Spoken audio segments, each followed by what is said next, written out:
All right, we're in the house. All right, family, what's going on? We are in here. Join me. Thanks for joining me, rather. Live right here on the Tariq Elite live show. I'm your gracious host. My name is Mr. Tariq Nasheed. Glad to have everybody tuning in. How's everybody doing? It is Sunday night. And there's a lot of stuff we need to talk about tonight. I'm recording. I got on one of my RBG shirts. You can get this at TariqElite.com. That's TariqElite.com. The shirt looks real fly on a player. Man. Oh, there's so much to talk about tonight, family. So much to talk about. The phone number is 818-850-5404. That is the number. The room is getting packed already. We're almost at 1,000 people already. So a lot of people know that we're going to really chop it up tonight and everything like that. Don't forget, I'm going to be in the Bay Area. That's going to be at the end of this month, January 30th. And I'm going to be in Cincinnati, February 6th. So you guys need to check me out. Come join me so I can chop up that game with you. The game is in the hot fire. It's going to be real hot. And that's going to be this year. So get your tickets at TariqLive.com. Get your tickets at TariqLive.com, ladies and gentlemen. All right, let me see who's in the chat room. A lot of stuff we got going on, man. A lot of stuff. First of all, as some of you, or most of you should know, Queen Mother, Dr. Frances Cress Welsing, has become an ancestor. She has passed. She passed the other day. And we are all saddened by the loss of our beloved sister and Queen Mother. Now, you people, everybody knows how I felt about Dr. Frances Cress Welsing. I loved her very, very much. And I've always bigged up Dr. Frances Cress Welsing. She's been a mentor of mine. And for years, when people would ask me, because you got a lot of Johnny-come-lately ass people who, who will pop out and be like, oh, I loved her.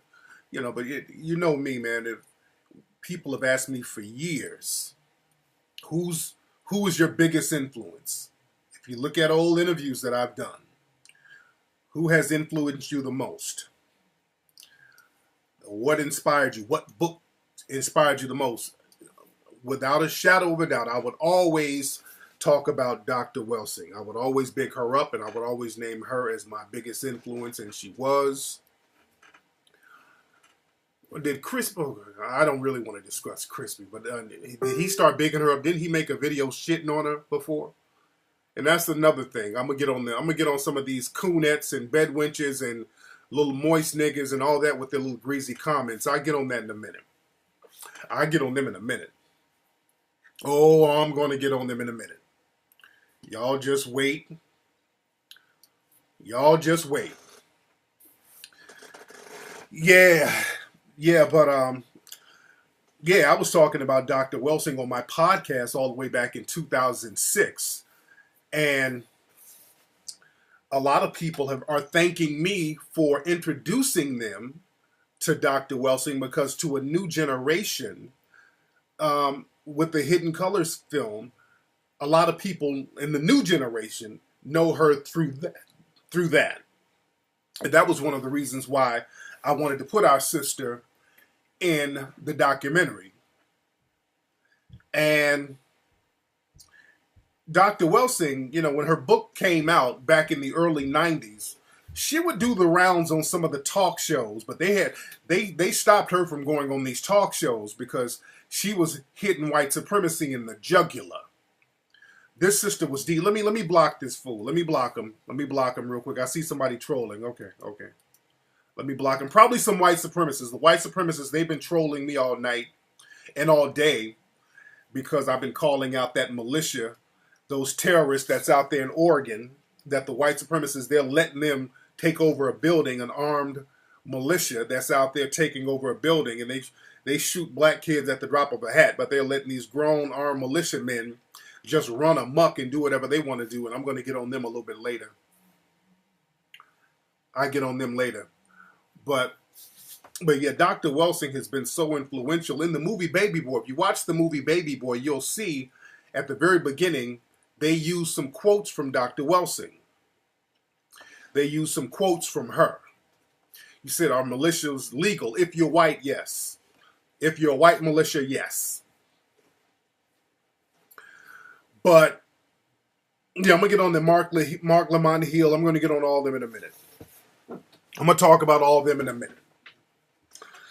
But like I was saying about our sister Dr. Welsing, in the early 90s, you know, she would do interviews, do these, you know, the talk show circuits, and they had to cut that out because, you know, she would be on Donahue giving them that work, and she would give it to them in such a cool, intellectual way where they couldn't play her and make her out to be some kind of crazed black person. See, that's what they would do back in the 90s. They'll get a person who had anti-racist views who was black, but the thing is they would make him out to be some kind of crazy person.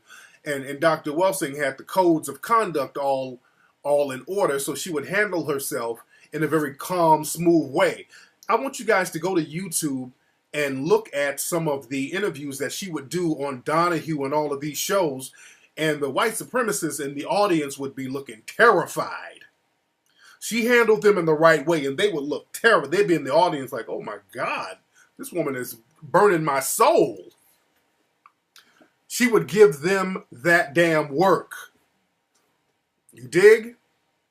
She would give them that work, man.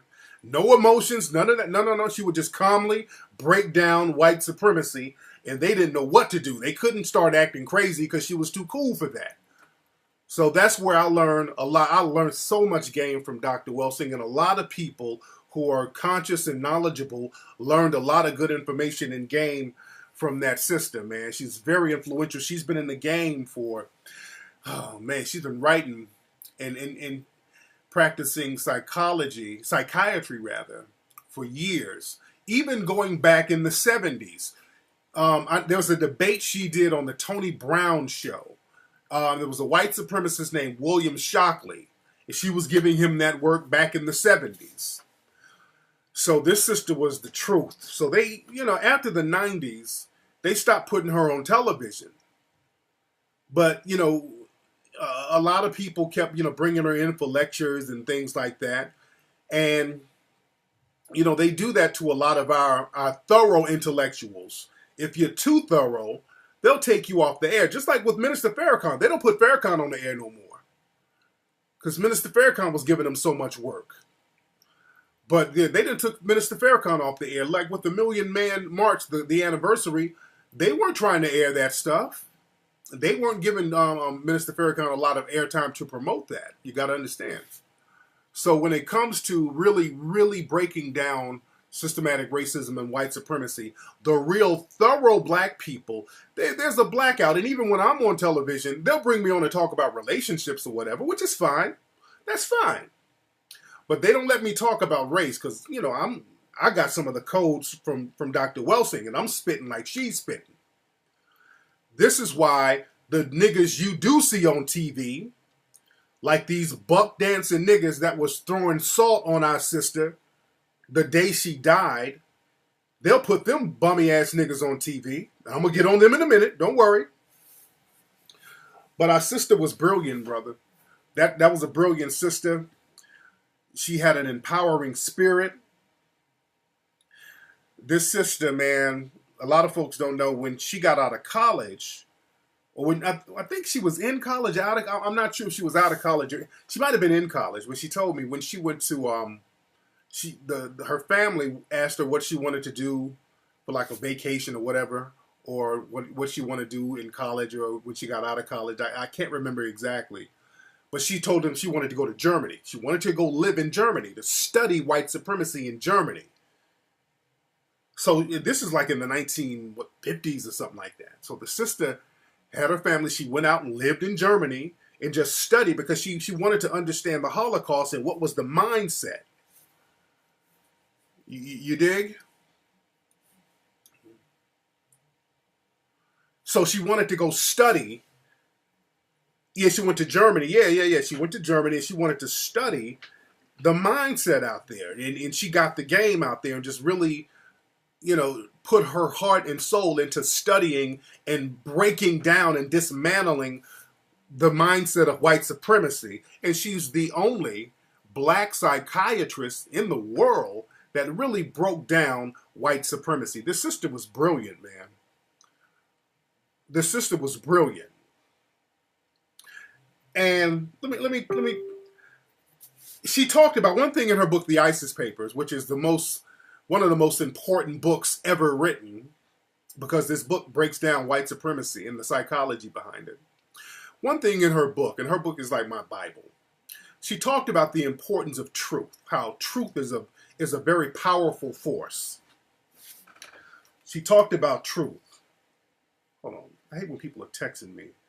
Yes. Okay. When I'm doing my show. She talked about how truth is an energy that will fight its way to the top no matter what. You can throw out as many lies as possible, but if you stay maintaining the truth, it will prevail. You got to start living in truth. You got to start living in truth. She broke down the psychology of the gun. She broke down the psychology of sports and how the symbols of balls and field goals and the colorism. She broke it down, man, and just in a brilliant way. She broke down chocolate with nuts, how chocolate bars are like phallic symbols for the male genitalia, the black man's penis. She broke the shit down, man. This sister broke it down so smooth. But she talked about how the truth is important. And we need that knowledge more than ever. Because the sister, she just did an interview right before she died. I was listening to the sister because I'm working on Hidden Colors 4. So while I'm working, I'm listening to her. I'm listening to Neely Fuller. So I've been all week. I was listening right before she died. I was listening to some interview she did on the Carl Nelson show. And for my DC people, I'm going to be on Carl Nelson this Thursday. A lot of us, they're going to have us on this Thursday on Carl Nelson on the DC radio station. Carl Nelson does a great show, by the way. And I was listening to her just drop game, just dropping some knowledge about the whole not Trayvon, but Tamir Rice situation. And, she's dropping it. And the sister died the next day. So this woman, to the end of her life, she was fighting and speaking out against white supremacy. I mean, to the very end. And, she had 2 strokes, and that came as a surprise to everybody. What happened? She had a stroke. Well, let me back up. From what I gathered from the family, shout out to Anthony Browder too. Tony Browder, who's in Hidden Colors. He was at the hospital with her. He actually spent the night at the hospital, so he was there to the end. Shout out to Patricia Newton. She's going to be in Hidden Colors 4. That's another psychiatrist out there in the D.C. Baltimore area. She was out there with him. But from what I understand, some of the family members were trying to get in touch with her. They couldn't get in touch with her, so they sent somebody to go to the house. They saw her car there, but nobody was opening the door, so I think they went and got the police. So the police came in, they opened the door. When they got in there, she was in the bed unconscious. So nobody knows when she suffered the stroke, but it could not have been no more than a day or two. Because again, she did an interview a day before her stroke. So they took her to the hospital, and she was, I got the call early on that she was brain dead. She was already brain dead, and they had her on the life machine. They had her on the life support. And a lot of people were asking me what the deal was, and I really didn't want to talk about it. I didn't want to put that out there because they knew, we kind of knew that, they were going to have to pull the plug because she told her family that she didn't, if she ever got in a situation where she was a vegetable pretty much, they just pulled the plug. So when her sister came in from Chicago, they went and pulled the plug. So we knew. I knew a day in advance what was going on. And, it was a shocker to everybody. That was a shocker to everybody. She's truly missed. But this is my thing. After our sister passed, what day was it? Was it yesterday? Was it yesterday or the day before? It might have been. Was it yesterday, family? What day was it? Okay, Last Snowman is trolling. Okay. Let me get you out of here. The trolls are in here heavy. The trolls are in here heavy. Okay. Okay. Okay. We got a white supremacist up in here. The white supremacists are in here heavy. It was Saturday. That's right. It was Saturday because I got the call at like 2:40 my time, West Coast time, LA time. I got the call at around 2:40 in the morning, so it's like 5 something in the morning out there in DC. So they let me know then. But what's funny, and this goes back to living in truth. Black people, we gotta start fighting to be draped in truth. We have a culture in black society. We have a culture of lies. Okay? Texas lady, I'm going to get on them in a minute. Don't worry. But in black society, we have a culture of lies. We have a culture of lying. Because black folks, in order to survive white supremacy, a lot of black folks got to lie. You got to pretend to be something that you're not. You got to pretend to feel a way you don't feel. You got to coon, which is a lie. Cooning is a lie. That's you trying to be something you're not. In the movie The Hateful Eight, there's a great scene where Samuel Jackson's character, they caught him in a lie. He told this lie to get hooked up with these people to get a ride over to this cabin, and he was like, "Hell, I'm black, shit, I gotta lie." He was talking about how he has to lie to get shit popping. And who is this? Hold on, family. Hold on. Because I got my Facebook page up and people are hitting me up on it. But he was talking about how, in order to get stuff done, he had to lie and all that. And that's a very bad habit that black people, that we have picked up from being around the system of white supremacy, this whole lying culture. Feel me on this, family. We have a culture of lying, of us fronting, of us pretending, of us just lying just for the sake of fucking lying. When we get on Twitter and Instagram, we lying and fronting. That Lincoln letter, exactly. But we got this thing where we lie to the white supremacists, then we end up lying to ourselves. And that's some shit that we got to get away from. That's some stuff we got to get away from. You look at Instagram, there's a bunch of niggas on there lying. Fronting and with money you don't really have. Chicks lying about being models. We just lie. We got a culture of lies. When black folks wake up, the most popular black sites are gossip sites that basically lie every morning to you. Nicki Minaj broke up with Meek Mills and now she's pregnant with Lil Wayne's baby. We wake up to stupid fucking shit like that in black society. We wake up to lies. And we've become accustomed to lies. So we're going to have to get that lie shit up out of our system and start getting it in with truth. Yeah, the lies in church too. Every Sunday, people go to church and start fronting with each other. People start putting on a front. Oh, the Lord, I feel so good about the Lord. You've been sucking dick all Saturday night, but Sunday morning, you singing louder than everybody else. So we got a lie culture that we got to get away from because the shit ain't working. And you have the white supremacists will elevate the liars and give them a forum. You understand? Now, our sister died Saturday in the morning, early Saturday morning. By Saturday afternoon, do you know you had all types of niggas online throwing little darts at our sister?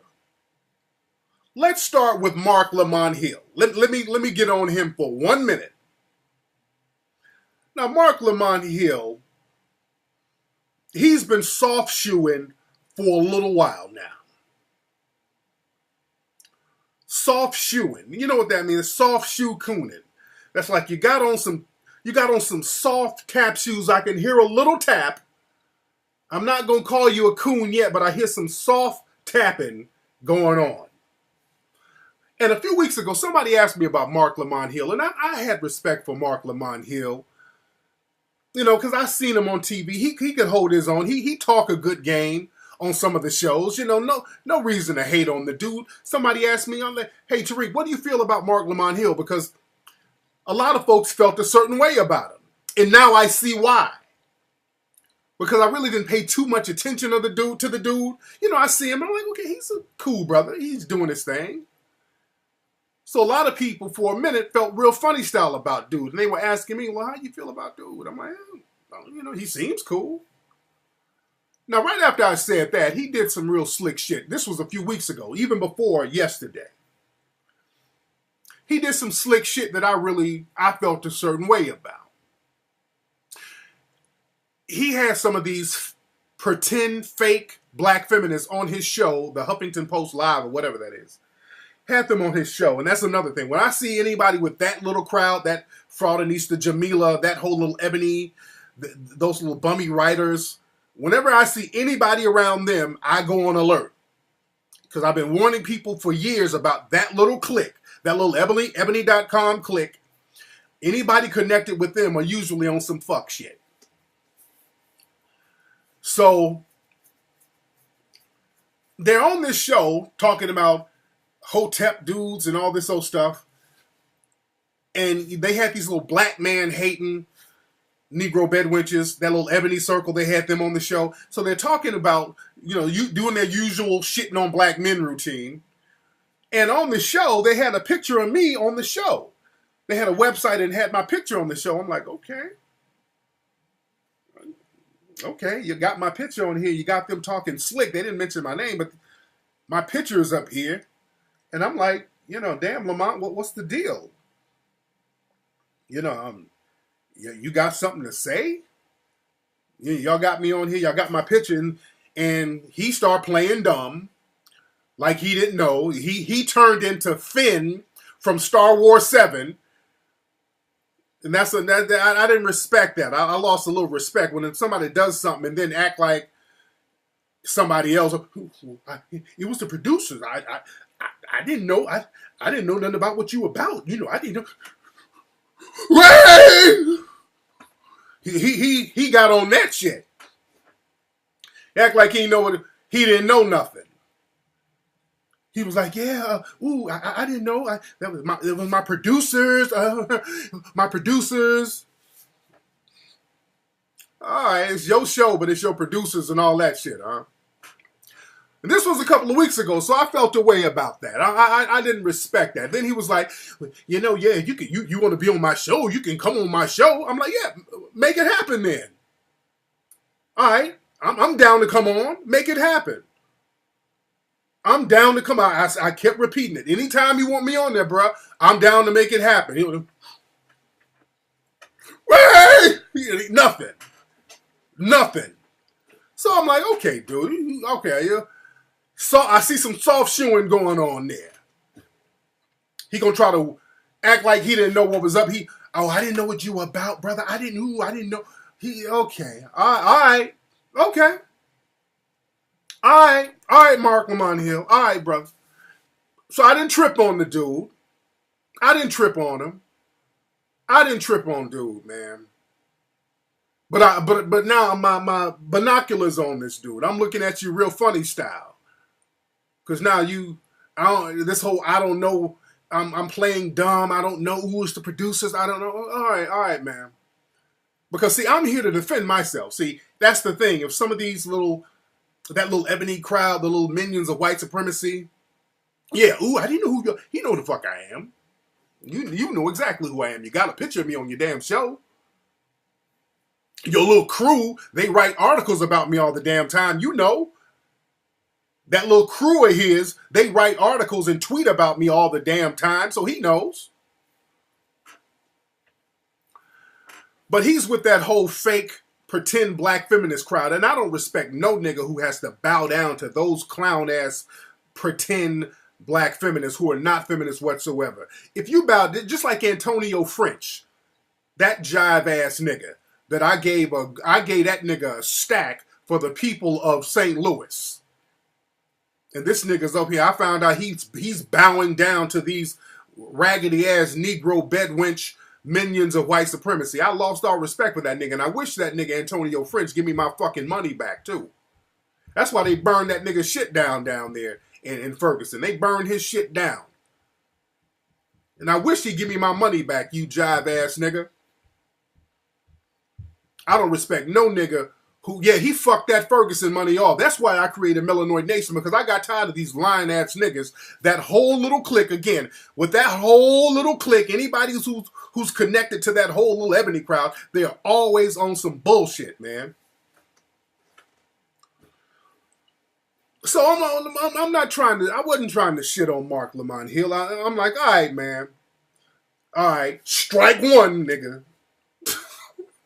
That's a strike, all right?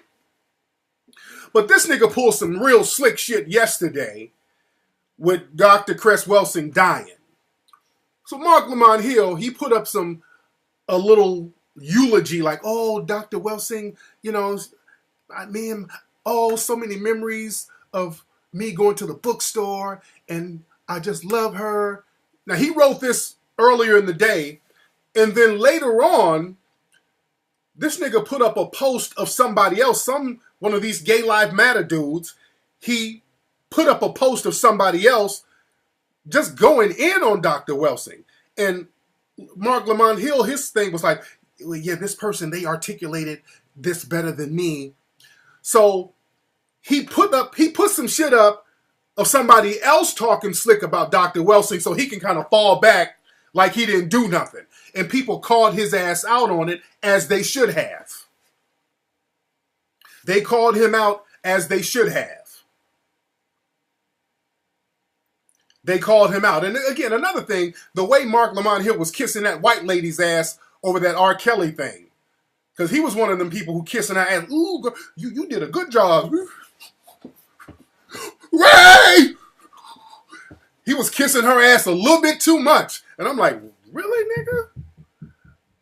I'm like, that's why I was getting into it with all those folks. I'm like, y'all really sucking this white lady's ass for that R. Kelly video, that little diss she did. I mean, y'all really sucking this woman's asshole. Is it that fucking serious? Oh, you an R. Kelly supporter? Fuck out of here. So that's another point I'm losing on this nigga.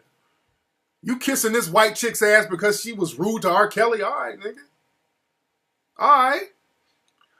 But that shit he pulled with Dr. Welsing, reposting that bullshit of that little queen dude, going in on our sister like that, saying a bunch of false shit, talking about Dr. Welsing is homophobic and all that old bullshit, and you sitting back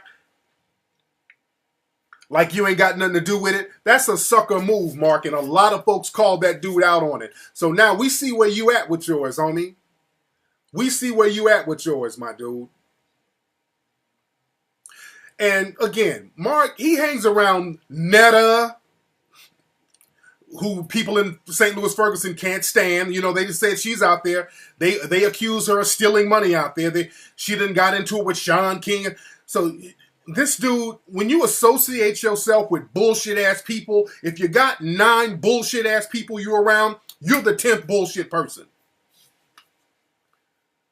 But that was a real slick thing he did, and a lot of people called Mark Lamont Hill out on that for posting that bullshit and kind of hiding his hand like it was, you know, that's him. That's him. And another thing, and there's a couple of people, there's a lot of all these people from that same little old ebony.com circle, a lot of them have been taking their little jabs. This one little moist nigga, he wrote a whole article and he posted some shit up, RL something, some little moist attention whore nigga. He wrote some shit. Somebody sent me something, and this nigga, he's talking about the hidden colors of Francis Cress Welsing. They always tie me in. They're talking about Dr. Welsing and talking about me in the article. And a lot of these people are just some attention whoring, lying, trolling ass people. So this RL dude, this chick, what's her name, Yvette something.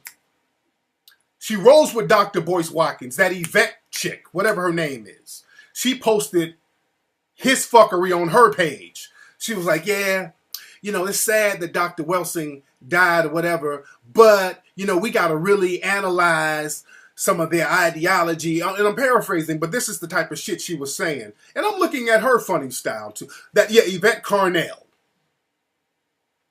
Now, I didn't know too much about this chick. What I do know is she's another one of these pretend black feminists. Another one of these fake pretend black feminists who ain't a feminist whatsoever. Now, I've heard this woman's name because I know she rolls with Dr. Boyce Watkins. That's Boyce's girl. I watch about 2 seconds of one of her videos. She's boring as fucking shit. I don't know what the fuck she's talking about. She's not deep at all. Every time her name comes up, and I don't pay too much attention to it because it's like whatever, but every time her name comes up, it's always some negative bullshit attached to it. She was one, from what I understand, she said some real negative shit about Farrakhan. I didn't watch it, but I heard a lot of people say she said some negative shit about Farrakhan. I know she has said a lot of negative stuff about me because a lot of people have come to me and said, hey man, why is this Yvette chick shitting on you? I'm like, who the fuck is she? A lot of folks I don't give a fuck about. You dig? But, you know, she's made a lot of crazy comments about me. She's made a lot of little slick comments about me. I don't trip. She's a fucking nobody. So I'm not tripping on it. People say shit about me all the time, so I'm not tripping on it. But, and I'm here to, I can defend myself. I can, hey, you know, she's lying, fuck her. But every time I see her name, it's always some negative bullshit. Every time I hear her name, it's some negative bullshit. And she's with that whole Ebony.com crowd. All of these Kirsten Slavali, that man-hating writer who writes negative shit about me. Shireen Ball, who writes negative. She's with that whole little lying, jive-ass clique. She's with that whole clique of liars. And the only reason I think people give that person any kind of legitimacy is because she's connected with Dr. Boyce. Now, Boyce is my dude. I love Boyce. Boyce is my brother. I got the utmost respect for Boyce. Boyce is going to be at Hidden Colors 4. But I'm saying this on the record. That Yvette chick is a bad look for Boyce. For Boyce, that's a bad look. That's a bad fucking look. Boyce is my dude. But that's a bad-ass look for my brother having her in the circle because the stench of her fuckery, it gets on you. You don't want that stench on you. And again, I don't pay too much attention to fuckery like that. But for her to kind of make disparaging remarks and put that bullshit up about Dr. Welsing when she's not here to defend herself, that's the epitome of sucker shit. And then trying to put it off on somebody else and then hide your hand, that's some sucker shit. And everything I've seen from that Yvette chick is sucker, lying bullshit. And we don't need jive-ass nigger shit around black society anymore. We need some real shit popping.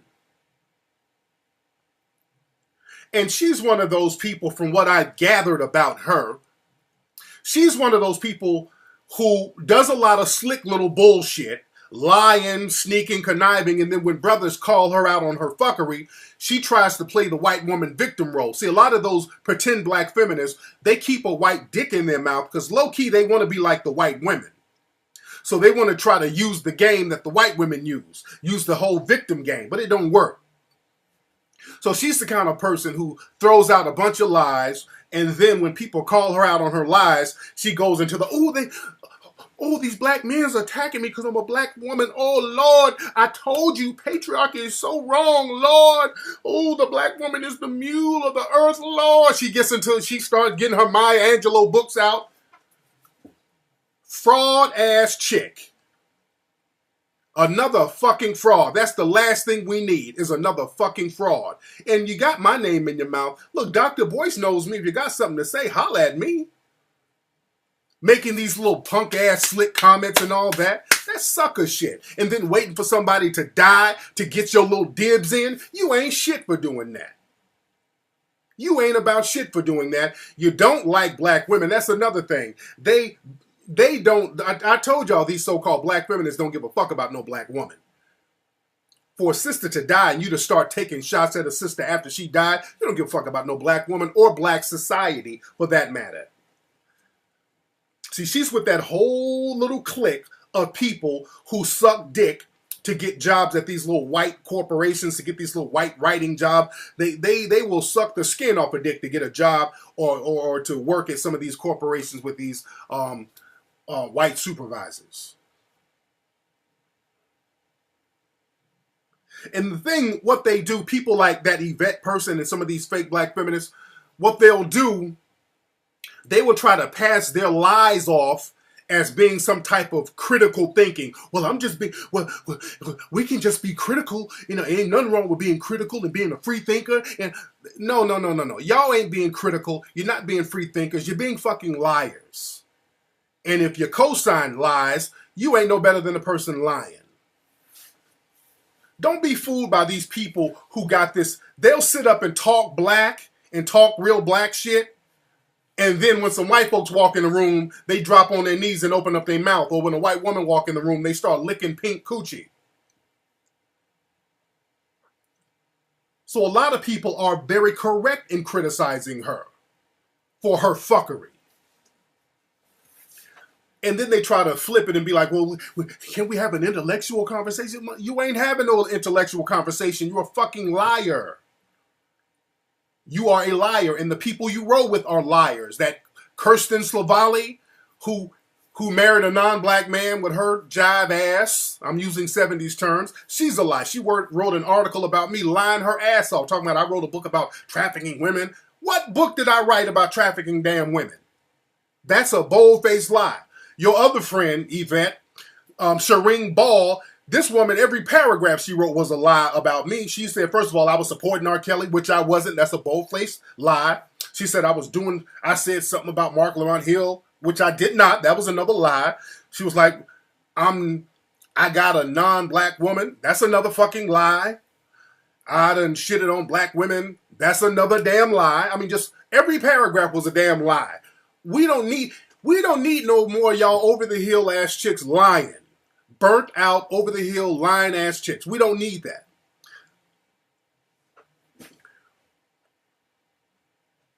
We don't need lies like that. Girl, he wrote that MacBook. That MacBook is about... That's they love that. Yeah, I wrote Mackin books. And you know what's sad? The Mackin dude does more than you all. All y'all Negro bedwenches sucking white dick, kissing white ass. The Mac dude has done more than all of you put together. I've done more for black society than all of you put together. That says a lot about you. That says a lot about you that the Mackin can get it done.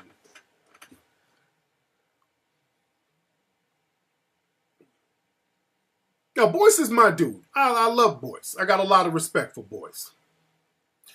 Yeah, they use the word misogynist all out of context. They don't know what this shit means. They don't know what it means. But again, this whole coddling, we got to start getting away from these fraud. And yeah, I guess I got a white woman upstairs that I didn't know about. Shit. But yeah, that's a bad look for my brother, Dr. Boyce, having some shit like that around. A lying ass. She's not no intellectual. It's a fucking liar. She hangs with liars, people who write lies. And the white supremacists, they'll give them all the forum they need to tell lies. Now, if it was just about me, I wouldn't give a fuck. But for you, I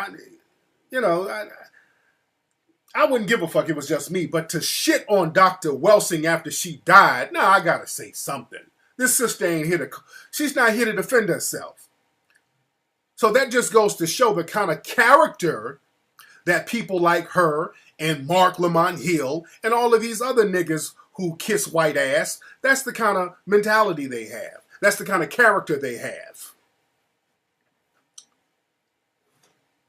You dig? It ain't, look, being a feminist is not a bad thing. If you're a feminist, if you want to help women, especially black women, and you're doing it, I applaud that all day.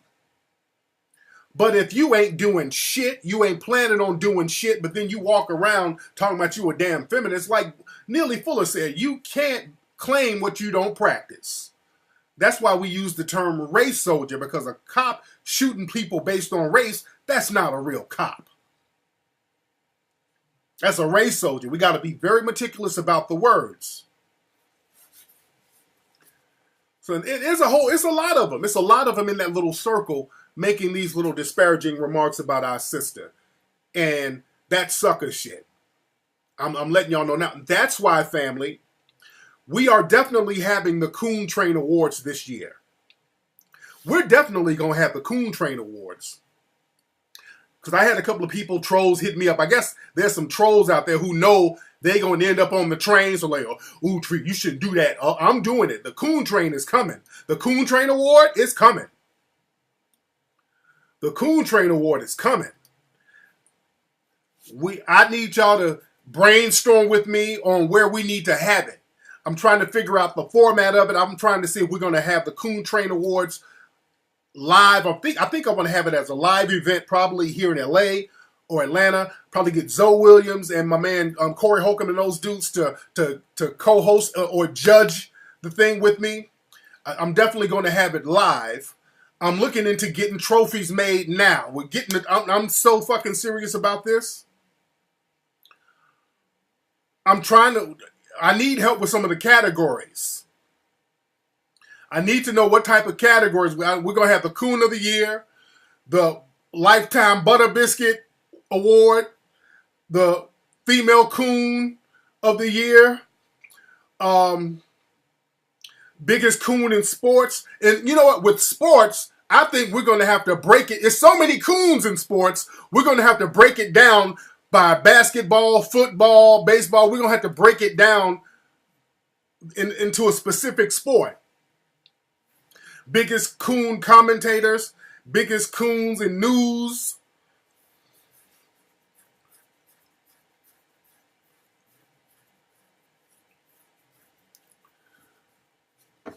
Yeah, we're going to have to get the categories popping.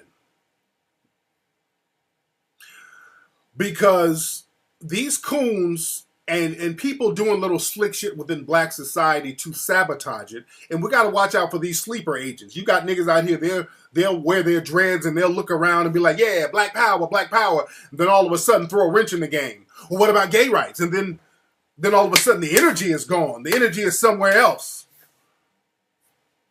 You got to watch these niggas, man. I'm going to talk about that, Morpheus. I'm going to talk about the armed militia. But right now we're talking about the Coon Train Awards. We're talking about the Coon Train Awards, and that's going to happen. Let me tell y'all something. I saw something. We posted on melanoidnation.org, and everybody go to melanoidnation.org, man. We put in the work. There was Media Takeout. They ran a story on their page. Well, they gave us props, and I'm not shitting on them because they credited us for the story about some of those Bill Cosby accusers. We talked about the shady background of so many of those Bill Cosby accusers. And see, we do the research. All right? We do the research. So we had a whole in-depth story about some of those Cosby accusers who got shady-ass backgrounds. But go to melanoidnation.org. Make your donation at melanoidnation.org. We do a lot of wonderful things at melanoidnation.org. But we ran a story about this former football player. He's a commentator on one of these shows. And I'm going to play the clip. And some of y'all probably seen this clip. I can't think of what this dude's name, because, I'm not into sports like that.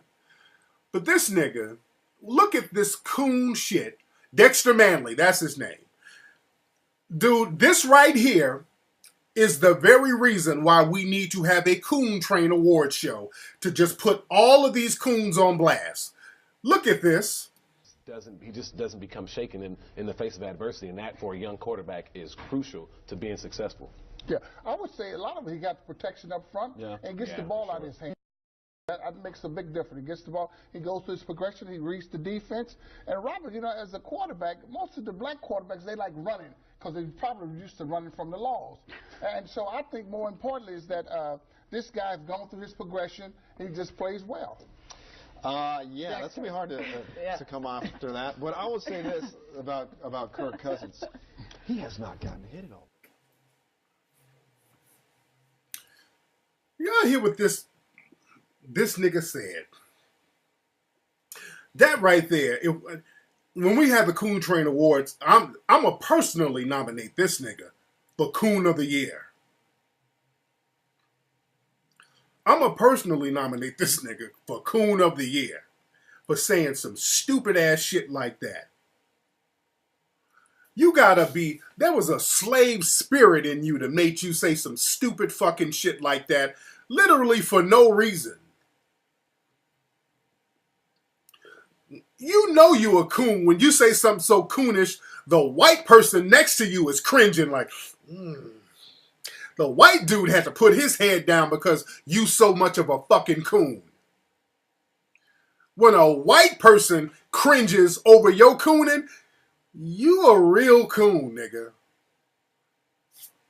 You a real fucking OG coon saying some stupid shit like that, man. That nigga got possessed with a slave spirit saying some shit like that. And from what I understand about this dude, did he play for DC? I know a lot of DC people were saying that nigga was a crackhead back in the day. He can't read. They said he was illiterate and all types of shit. So,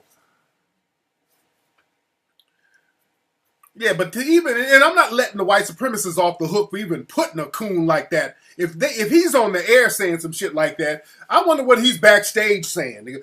They love putting a coon like that on the air. There was a Sambo spirit that went through this nigga. That shit came out of nowhere. When you coon and you don't even have to coon, that nigga pulled some cooning out his ass. That nigga was thinking to himself, this would be a good opportunity to get me a butter biscuit if I say something that Massa like. That's a grown fucking man sitting up saying some stupid shit like that, man. Yeah, I heard that nigga can't read. Let me see who's on the phone. We got a lot of folks calling here. What's up? Who's calling? What's up, man? Who's this? It's Steve from Compton. What's up, Steve from Compton? How you doing, fam? What's going on with you, bro? Hey, I had two little things I wanted to hit you with. First, for the Coon Train Award, to get the bronze butter biscuit. Yes. Yeah. Oh, brother, your phone is acting up, brother. I gotta hang up on you. Okay, y'all getting these T-Mobile flip phones from back in 1998 that you never upgraded, and that's not going to work in 2016, man. Yeah, that's true. Hollywood does it. Hollywood does something called the Razzies Awards. They give awards for the worst actors, so that makes motherfuckers step their game up. We giving out a Coon Train Award. The official name is going to be the Plantation Celebration, a.k.a. the Coon Train Awards. We're giving them joints out. That's the name that we got to use, to promote it in mainstream society. I'm going to call it, especially Facebook. Because Facebook, if you say the word coon, sometimes they'll try to block you, especially me. They look for anything to ban me. And that's another thing. Facebook, man, there's a lot of black intellectuals that they've been banning. A lot of people. If you challenge white supremacy, you don't even have to say nothing offensive. They just ban you. So again, I'm still going to work on getting our own social networking thing too. I'm working on that too. I got a video game that's going to be coming out pretty soon. So after I get this video game popping, and that's going to be probably by next month actually, we're going to get down with this new social networking site where we ain't got to worry about getting banned. But yeah, we might have it in LA, the Coon Train Awards. We might have it in LA. But when we're on Facebook talking about it, refer to it as the Plantation Celebration. All right? So if y'all hear me talking about the Plantation Celebration, that means the Coon Train Awards. That means the Coon Train Awards. And we need it.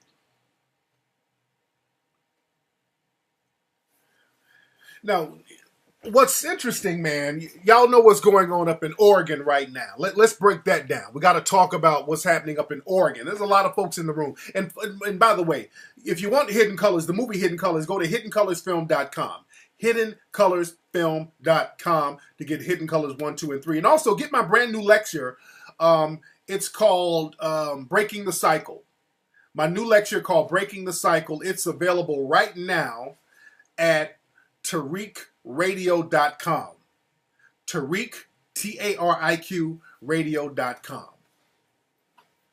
That's my new lecture. A lot of good game in that. You can stream that lot. You can immediately download it and stream it. Real good lecture. That's the lecture I did in Toledo. And don't forget, I'm going to be in Cincinnati, and I'm also going to be in the Bay Area at the end of this month, Cincinnati on February 6th. But y'all, I need to find out what other categories for the Coon Train Awards. We need to get more categories so we can really make this thing official. But I'll get on that later on. But this thing going on in Oregon right now, a lot of people are calling out the hypocrisy of it. Because you got these white supremacists, a lot of them are connected with Cliven Bundy, who's a known white supremacist, who's an admitted white supremacist, and what little media coverage they're getting, which is very minimal, they're downplaying the white supremacist angle. They got Cliven Bundy's sons as the ringleaders of this whole militia group out there in Oregon. They've taken over this federal ranch place. They're like, yeah, we take over. We're going to occupy this indefinitely.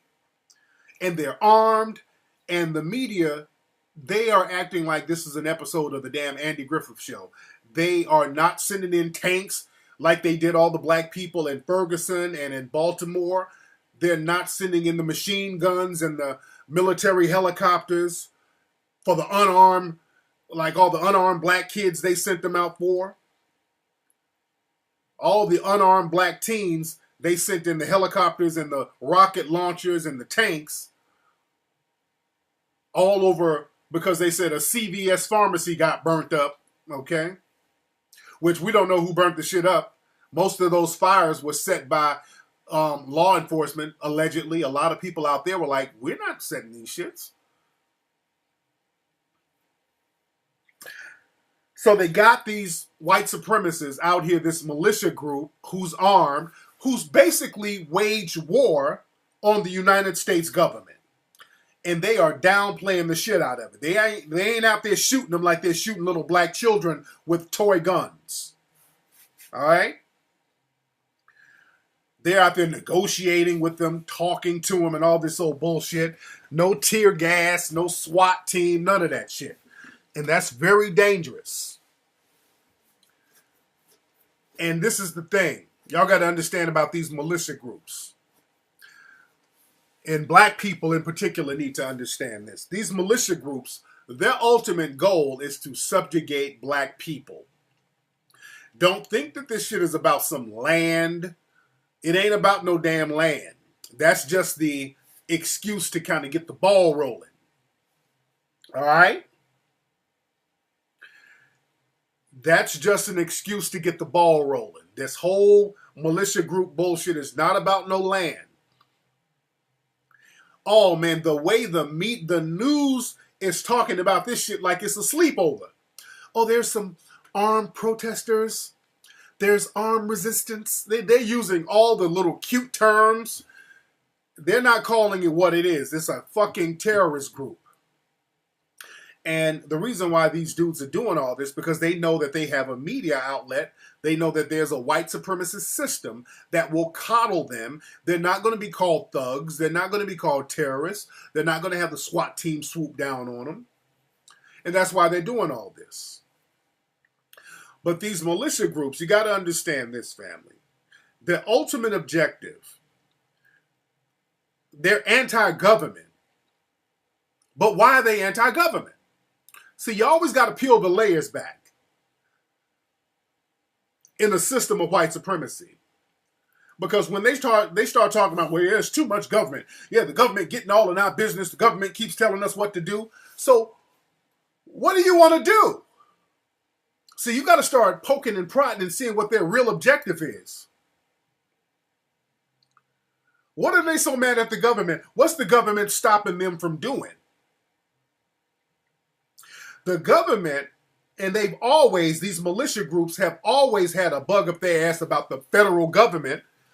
Look at the words now. See, y'all, the white supremacists talk in codes. See, during the 60s, they would go around, and even now, they would go around talking about, yeah, we're all for states' rights. We want states' rights. We're all about states' rights. See, that's a code word. Because what happened, the federal government in the 1960s said, hey, look, y'all can't practice racism on these black people like that. Y'all, not openly.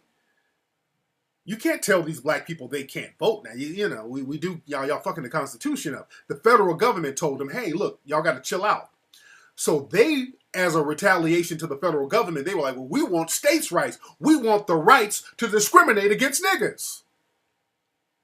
That's what state right mean. Whenever you look at some shit that says states' rights, that means the right to discriminate against the niggas.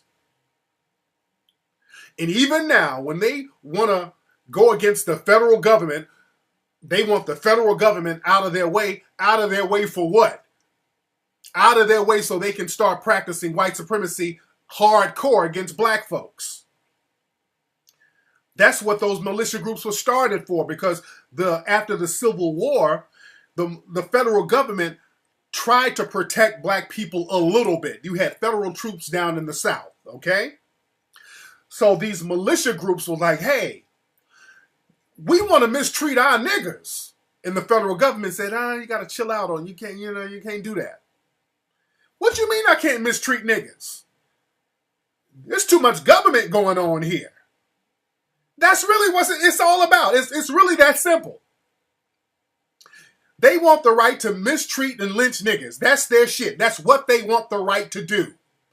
You don't believe me? Go back and look at Clive and Bundy. Go back. They want the right to mistreat the niggers. They want the government out the way so they can go in and mistreat the niggers. Look at what Clive and Bundy said a couple of years ago when they stood up to the government. They were like, yeah, the government's trying to get our land, and yeah, it's too much government. We got everybody come on down with your guns. It's too much government. So they got, those white supremacists went out there and they backed the government down. The government left them alone. Right after that, the real deal came out. Now, they were all on Fox News and all that shit. Clive and Bundy became a hero.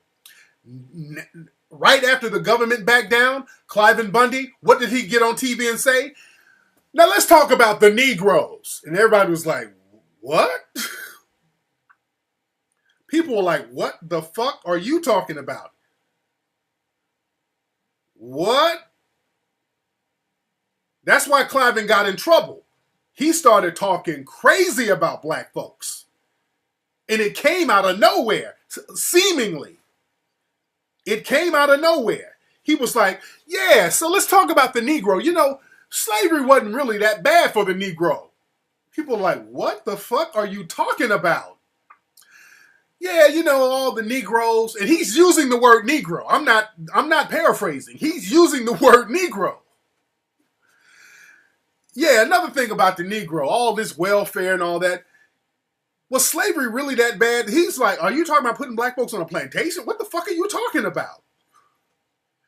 He was talking some shit that was so racist, Fox News had to back up off him. Like, hey, you know, we ain't really rolling with him no more.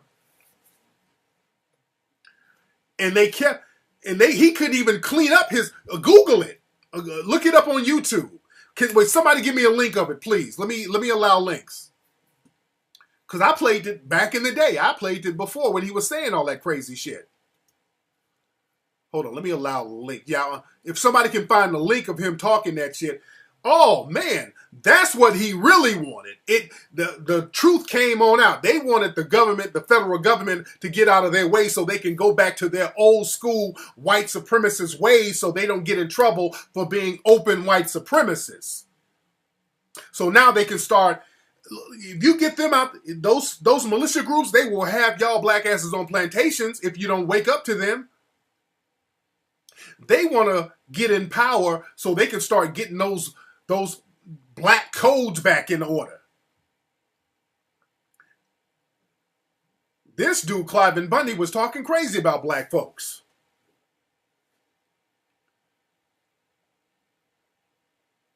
So the thing is, look, Cliven Bundy, people like that, they will have us working back in the damn cotton fields.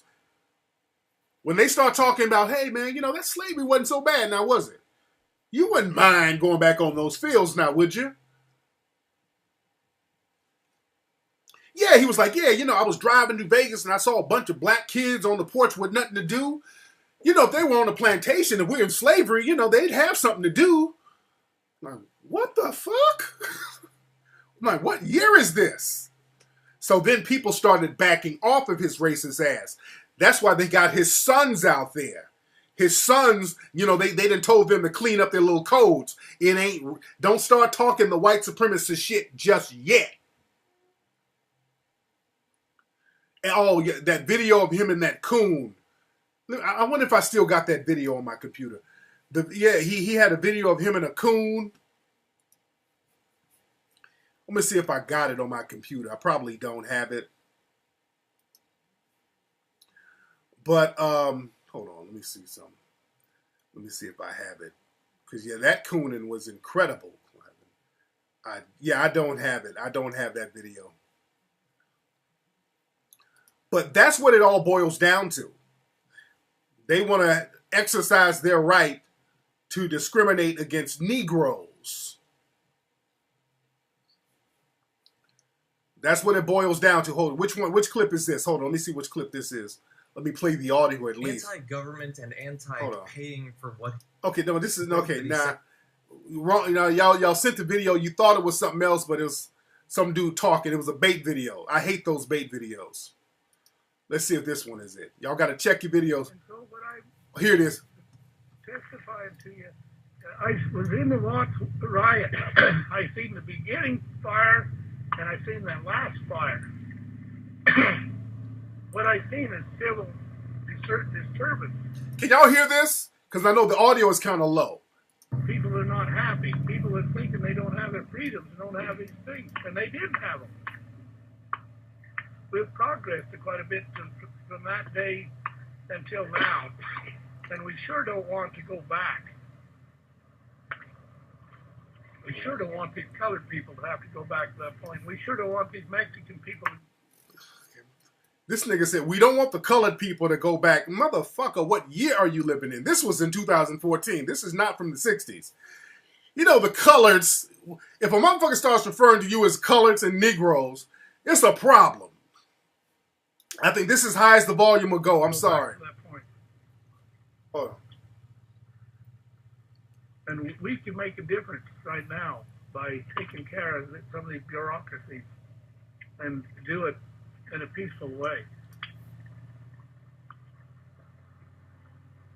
Let me talk to you about the Mexicans. These are just things I know about the Negro. I want to tell you one more thing I know about the Negro. Uh-oh. One more thing I know about the Negroes. Okay. I go through Las Vegas, North Las Vegas, and I would see these little government houses. And in front of that government house, the door was usually open, and the oldest people and the kids, and there's always at least a half a dozen people sitting on the porch. They didn't have nothing to do. They didn't have nothing for their kids to do. They didn't have nothing for their young girls to do. And because they were basically on government subsidy, and so now what do? They abort their young children. They put their young men in jail because they never learned how to pick cotton. And I've often wondered, are they better off as slaves picking cotton, having family life and doing things, or are they better off under government subsidy? Okay. He's like, are you better picking cotton, having a family life? Like the plantation wasn't so bad. I love them.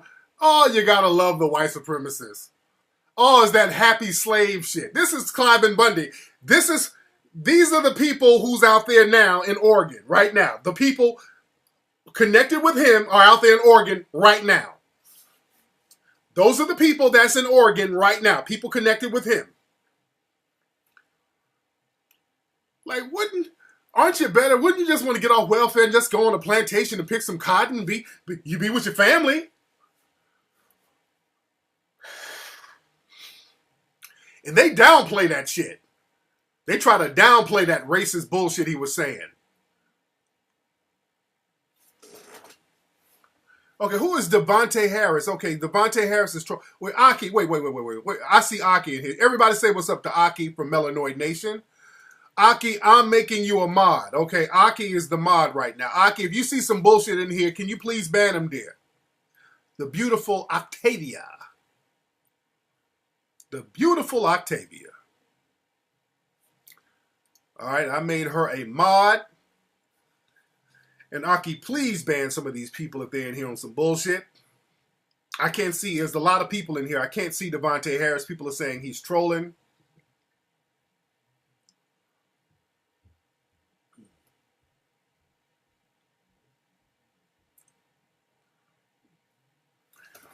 But yeah, old dude said, hey, I'm just wondering, would you be better off in the projects or would you just be better off back on the plantation picking? You got something to do. You ain't doing nothing.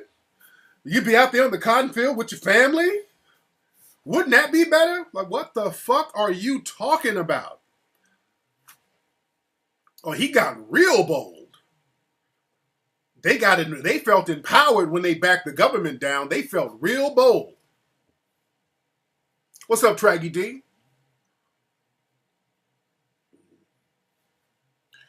You know, the Negroes and the Coloreds, you know, why don't we breed them? You know, since y'all having these babies anyway, why don't we just sell them? Just so casually and matter-of-factly, you know? Oh, yeah, we're in here heavy. We're in here heavy. But family, you got to understand this. You got to understand this, family. These people out there in Oregon, one reason why they're not bothering them is because, you know, the white supremacists in government, they need those militia groups just in case the Negroes get out of line. See, if there's ever a breakdown in society, they're going to deputize all of these little white supremacist groups. And the white supremacist groups, they know this. If society ever breaks down, they are going to deputize these little white supremacist militia groups to help bring order. Y'all better understand that. See, black folks, it's time to get off that stupid shit, because when shit breaks down, when society breaks down, all that buck dancing and cooning and all that dumb shit, stealing sneakers, that ain't going to work. And you got these people out here sitting on roofs trying to snipe at you. That ain't going to work, man. Y'all better get on code and start thinking smart and understand that these people are planning a war against you, and understand those people in Oregon is a reason why they chose Oregon too, by the way. Good. Thank you, Aki. She got Devontae's ass out of here. But the thing is, understand, there's a reason why they chose Oregon too. See, they know how to pick their battles. There's a lot of little federal cases, but they chose Oregon for a reason. Because symbolically, Oregon, the state of Oregon was created to be a white utopia. The state of Oregon was created to be a state only for white people. See, people try to put the systematic racism in the South and all that. Oregon was supposed to be an all-white state, and it was. Up until 1926, a black person couldn't even live in Oregon. You couldn't stay for, you couldn't live in that bitch. None of that bullshit about you can't drink from a water fountain, you couldn't ride a bus. No, nigga, you ain't even supposed to be here in this bitch. Damn a water fountain, what are you doing here? That was their shit. It was illegal for a black person to live in Oregon until 1926. There are people still alive from 1926, by the way. So we ain't talking about ancient past. No, we're talking about Oregon. We're not talking about the ancient past. There's still people walking around who was born in and before 1926. So there's a reason why they chose Oregon symbolically. So y'all got to understand the codes of these white supremacists. You got to understand the codes. They don't just do things randomly. And there's always an ultimate objective. And their ultimate objective is to practice white supremacy. I want y'all to study the book, The Turner Diaries. Because the Turner Diaries, these white supremacist militia groups, they study. That's their Bible. The Turner Diary is their Bible. They use the dude who blew up the federal building in Oklahoma City. He was studying the Turner Diary. That book talks about targeting federal buildings, taking over federal buildings, blowing up federal buildings, having armed resistance against the government, ultimately so they can get at the black folks. That's what the book is about. The book is a racist-ass book. The ultimatum of the book is to really get at the Negroes and to get the government out of your way so they don't bother you when you're trying to get at the Negroes. That's why these militia groups are hell-bent on getting the federal government, because the only people historically that has given black people any kind of semblance of any help is the federal government. It's not much. They've given us minimum protection, the federal government. Minimum protection. The federal government is the only thing that has stood between some of the most vicious white supremacists getting at us. That's why they want to get rid of the so-called federal government and have states' rights and all that old shit. But you better study the Turner Diaries. Study the Turner Diaries. See, these white supremacists, man, they stay on code. They do shit, man. And y'all better understand the game. This is why we're going to have to start creating mechanisms to get coons and to shame these coons out of our midst and to discredit these coons and not let people dissipate our energy, because these people are trying to wage a war on us because we got melanin. And then you got the white supremacists sending their moist little niggas down here talking about, hey, y'all, what about gay rights? And dude, gay black people and straight black people are in the same boat. And the white supremacists, you got to understand this, and this goes back to those coons who work for those corporations, those ass-kissing coons, fake-ass, pretend black feminists, and these gay lives matter, black lives matter, which are all in the same. These people are sent by the white supremacists to dissipate the energy.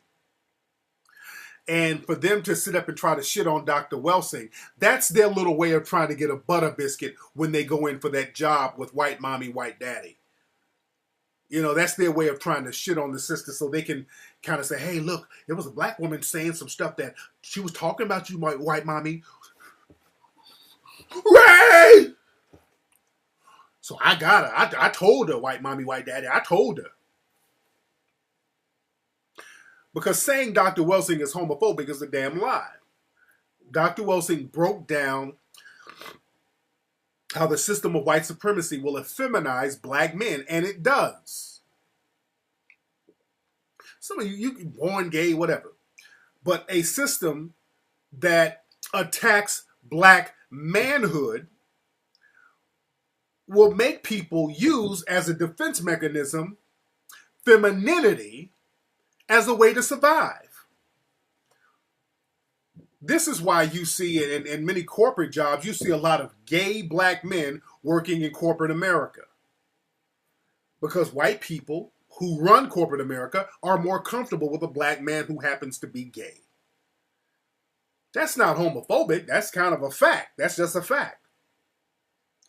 The reason why, Dr. Welsing, to say she's homophobic is so disrespectful, because Dr. Welsing said in the 1970s, she wrote in the 70s that the system of white supremacy eventually, the way we're going, it's going to have black men wearing dresses. And she was talking about shows like Geraldine. It wasn't a show, but Flip Wilson. Flip Wilson was a character, a black man who had a television show in the early 1970s. And one of his most popular characters was of a character named Geraldine, where he dressed up like a black woman. And she pointed out stuff like that. The white supremacists They'll put a black man in a dress on TV all day. And Mr. Fuller said that too. And if it wasn't true, I could see people having a problem with it. But damn, there was just a commercial with an athlete, a black athlete, in a damn skirt and a wig. What was the dude's name? It was just a commercial with this dude, I'm talking about a few weeks ago, in a damn dress and a wig. There's a reason why we got most black male entertainers, we did a story about that on melanoidnation.org, wear dresses. They'll give you all the airtime in the world if you're going to do that. So that's not homophobic pointing out something that's obvious. Every other movie has a black man in a damn wig and a dress. Nobody's homophobic by pointing out something that you can clearly see. So then we have to ask, why are the white supremacists... DeAndre Jordan, exactly. DeAndre Jordan.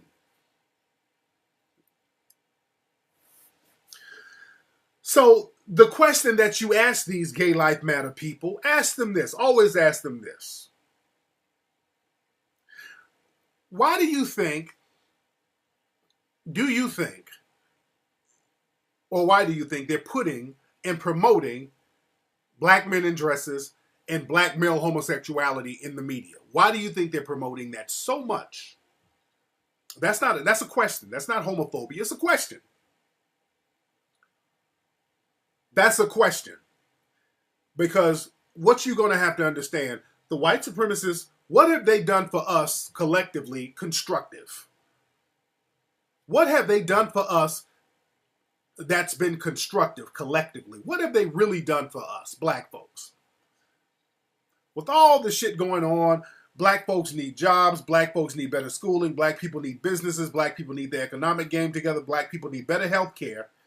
All of these issues that black people need, what they choose to promote in their media is black male homosexuality. Now, why do you think they do that?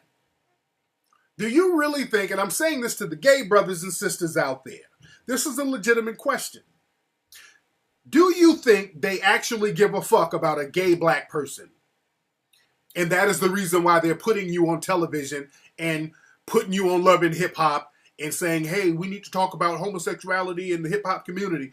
Why do you think they're really doing that? Do you really think that Empire, they're giving you millions of dollars of promotion and promoting black male homosexuality? Why do you really think they're doing that? Do you really think they give a fuck about you because you black and gay? I really want a gay black person to answer that question. Do you really think they're promoting you like that because they care about you being black and gay? I really want an answer. Asking a question is not homophobic. That's just a question. Why do you think they're promoting that so heavily? Now, see, a lot of gay folks won't even ask that question because they're like, I don't care. They can use me. Hell, I get up there, I get to suck a dick, and you become a male bed wench for the white supremacists, so you think you're that special Negro, so you don't give a shit. But what do you really think their ultimate goal is? Do you think it is to so-called empower? You think they really give a fuck about gay black people when these motherfuckers created AIDS? And you think all of a sudden, I'm talking to my gay brothers and sisters out there. Talk to me, listen to me, vibe with me, answer me. They created AIDS and gave it to you first in the black community. Now all of a sudden, they give a fuck about how you're portrayed? Really? Do you really think that? I just want to know the answer, an honest answer. There's a reason why they promote stuff. They promote that. It's not to empower. They always have an ultimate objective, and their objective historically has been to maintain systematic white supremacy.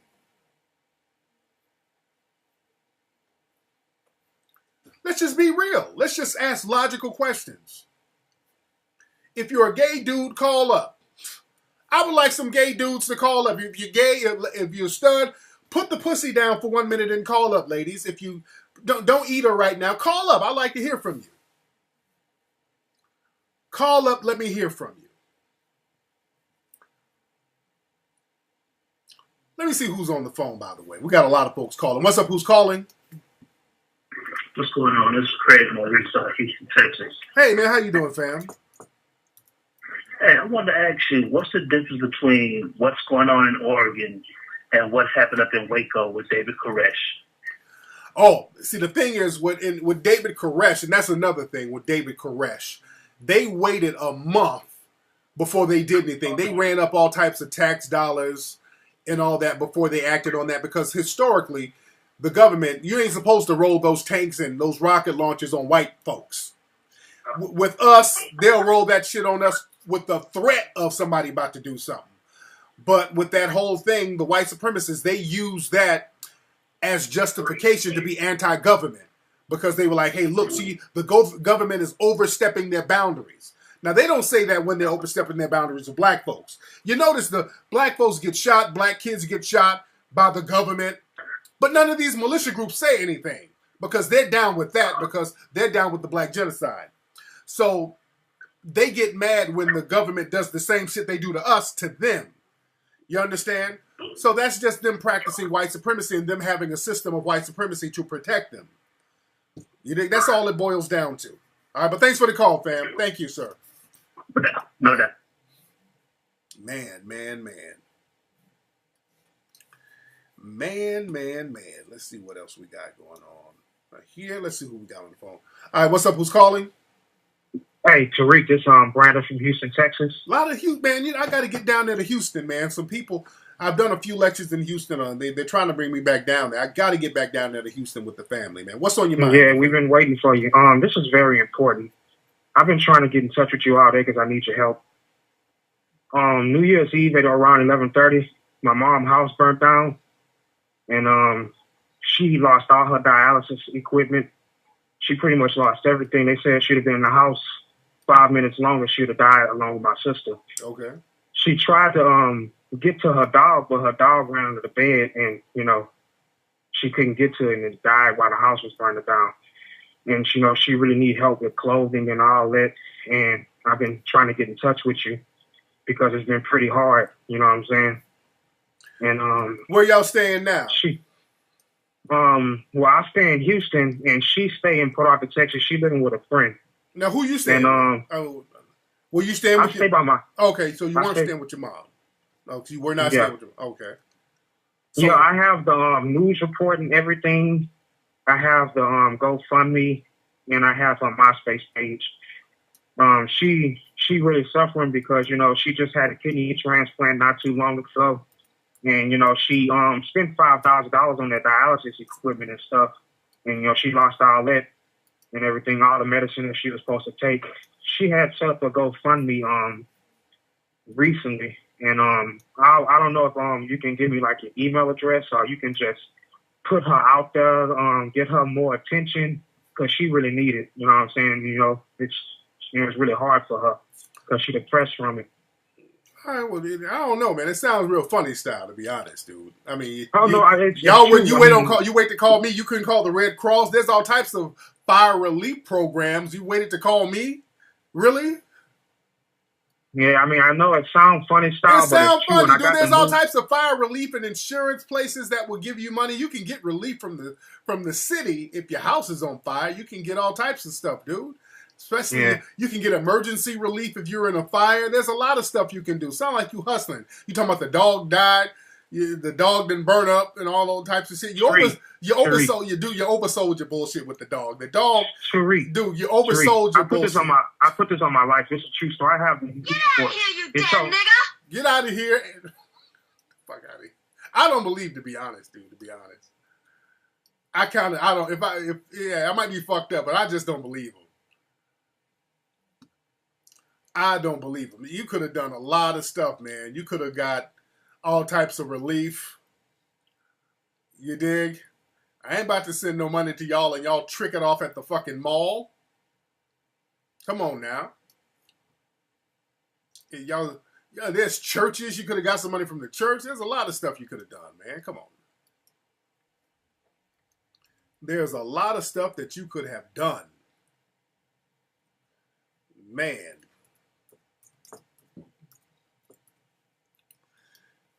Yeah, I'm skeptical. I might be fucked up, but, you know, I'm still skeptical. I am skeptical. I'm sorry. I'm skeptical as hell of that. Yeah. I don't believe you, fam. I don't believe you. You need more people. I don't believe you. Man. All right, let's see who we got on the phone here. All right, what's up? Who's calling? Hello? Hello? What's up, family? Hey, what's going on, Tariq? Man, this is RJ calling out of San Francisco. RJ from San Francisco. How you doing, man? Hey, fam, I'm doing great, man. The wife and I are coming to see you at the Black Repertory Theater. Got the VIP tickets. Yes, sir. Yes, man. I can't wait to come to the Bay, man. I'm going to spit some hot fire up there, man. What's on your mind? Well, Tariq, man, I had a question for you. I've seen a lot of things out here, man. I tried to send you some of the videos. I saw you talk earlier about Dexter Manley and that bright-ass red coat he had on out there cooling. I'm from D.C. Redskins fan forever, man. It's just, they out here crazy, man. I want to make sure that when you do your award, you got to get a big-ass butter biscuit. Yeah. And that's what you got to give. The biggest butter biscuit you could make, man. So was it true? So was it true Dexter was out there smoking crack all over D.C.? Man, I don't want to say Dexter was out there smoking crack, man, because I don't know that brother's story, but there's a lot of things out there about Dexter doing some real funny style stuff that people hear all the time. Yeah. So I ain't personally seen a nigga like to fight, but I'm telling you, man, they got a lot of stories. Everybody ain't telling the same lie. Yeah. But him to get on TV and coon like that is incredible, dude. That was an all-time low. That's just a desperate coon move. You dig? Yeah, man. All right, man, but thank you for the call, family. All right, family. See you in the Bay. Yes, indeed. Yeah, man, y'all better come out and see me in the Bay, man. Y'all get your tickets at TariqLive.com. Get y'all tickets at TariqLive.com to see me in the Bay. We're going to have a good time out there, man. The hot fire is going to be very hot. And that's going to be January 30th at the Black Repertory Theater. Man, it's going to be incredible. We're going to have a great time out there. Yes, indeed. Let me see. And the phone number again is 818-850-5404. That is the number. Let me see what we got here. What's up? Who's calling? Hey, it's Clarence Brown from Claremont. What's going on, Hey, Tariq? Clarence Brown. How you doing, sir?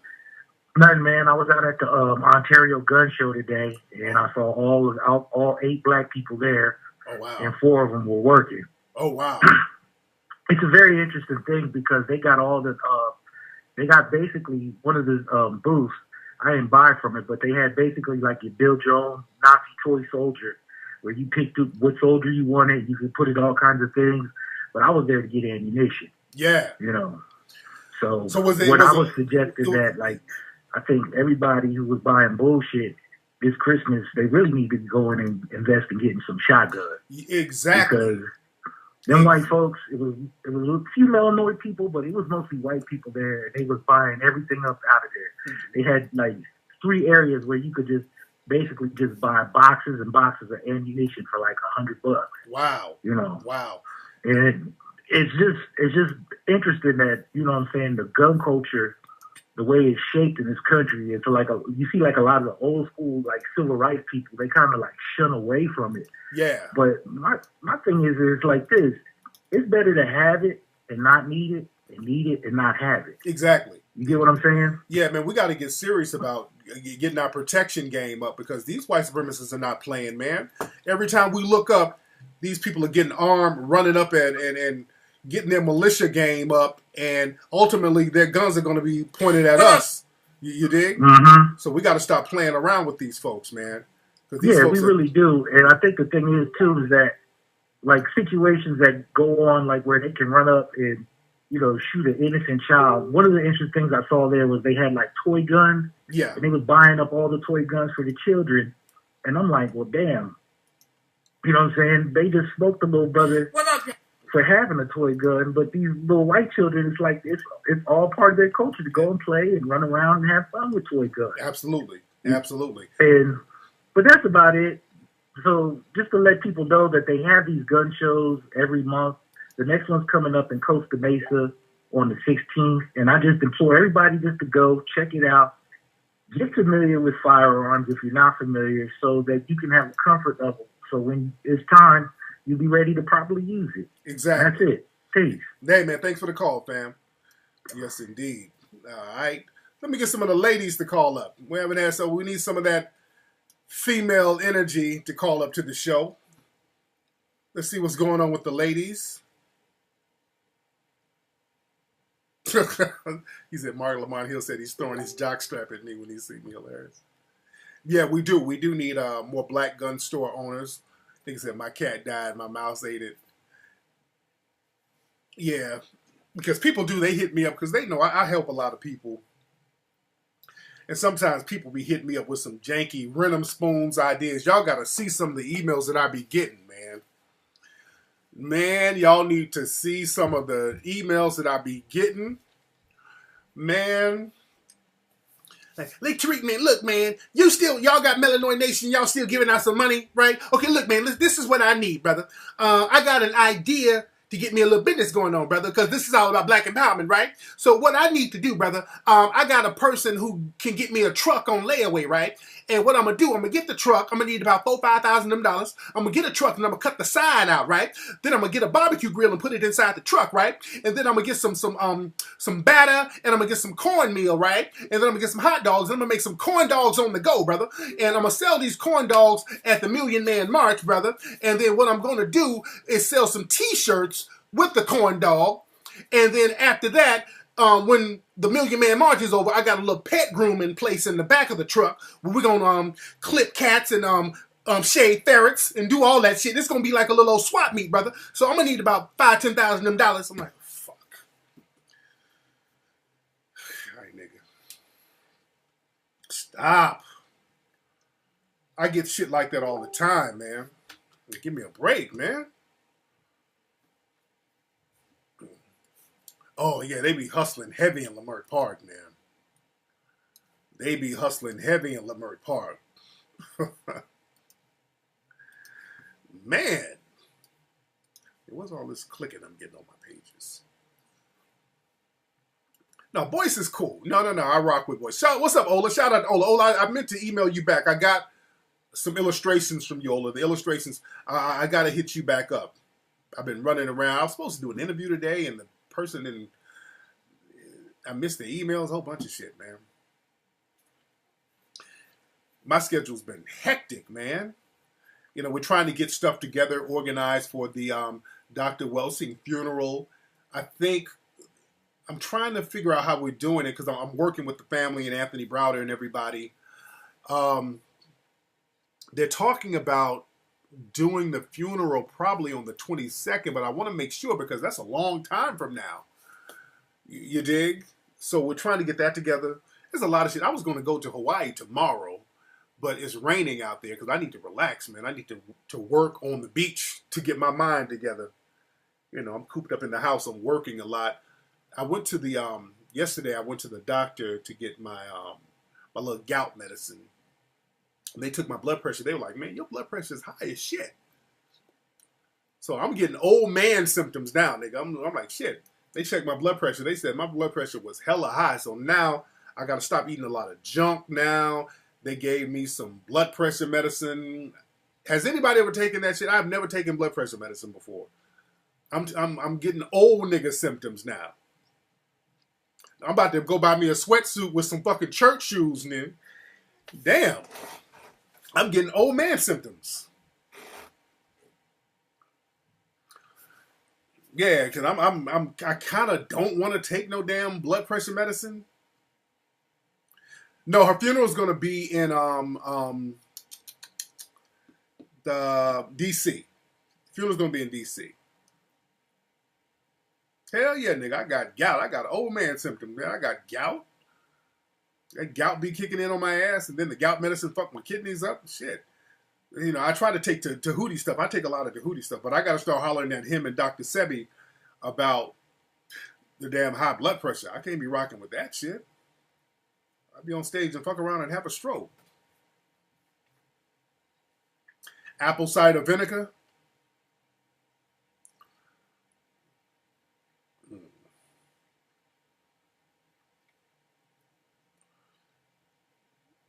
What's like a weed high? What is that?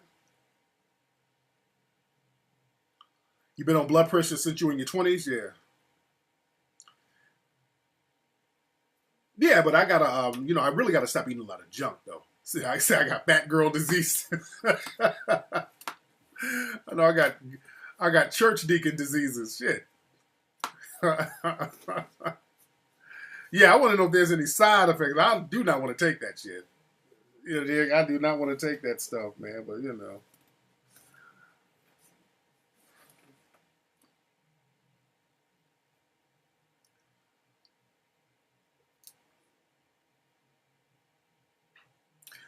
Yeah, that's what I'm doing. I got to start hitting the gym more, you know, because I'll be running around with the kids and all that stuff. So I got to get back in the game. I got to get back in the loop. I got to stop eating all that garbage.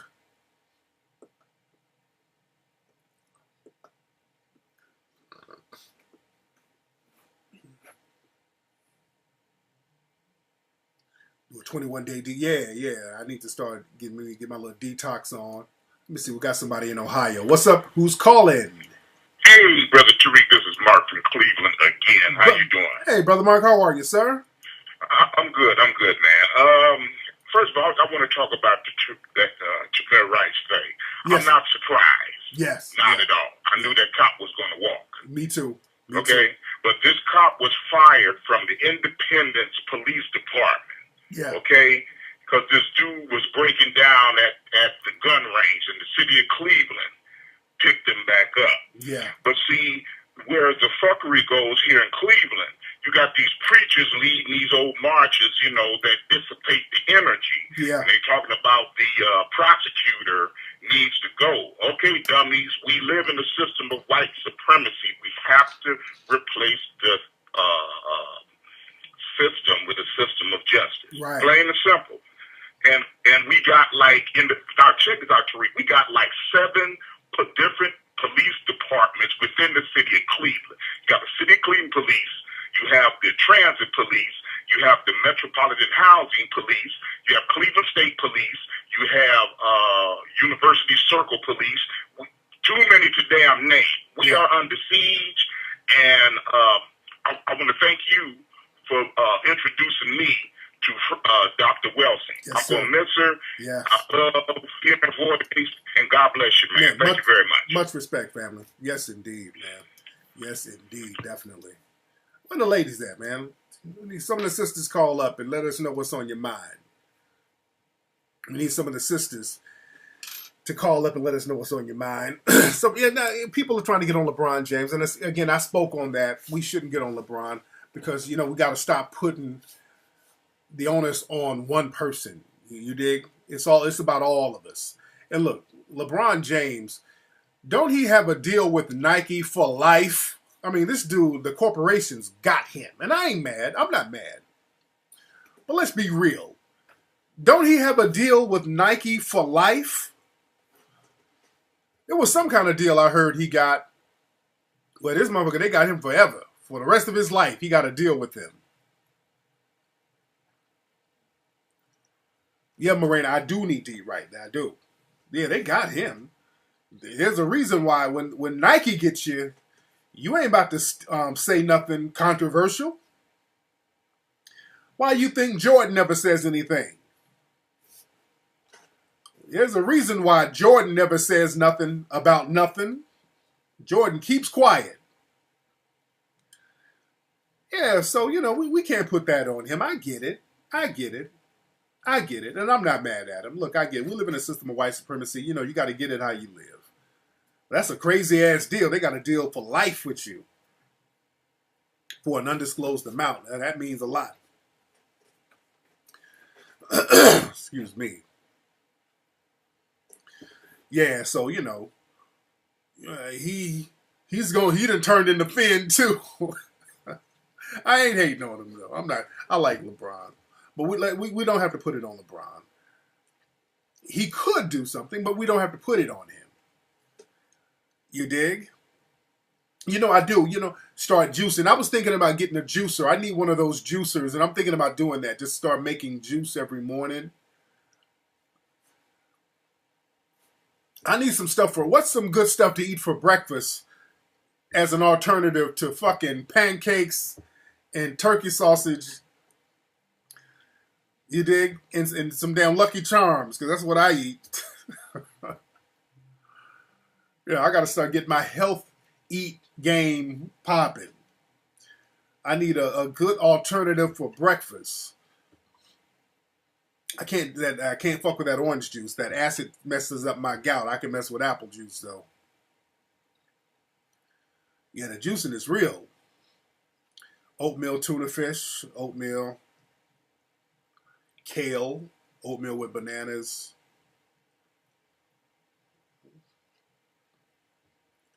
Black seed diet, okay. Fruits and veggies, egg whites.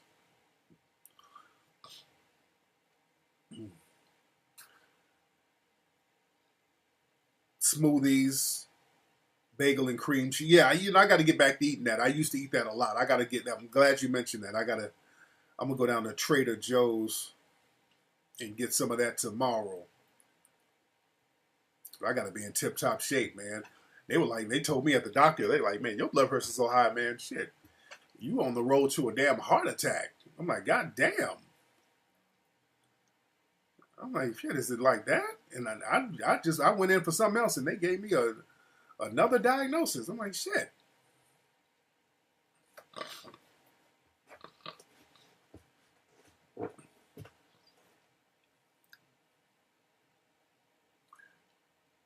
One meal a day.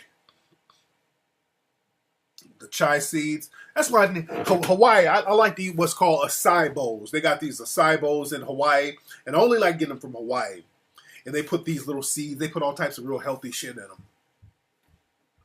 Yeah, I'm getting back. I've been out of the gym for about 2 or 3 weeks because I've been traveling. That's another thing. See, when I get out of my groove, so yeah, I got to get back in the groove.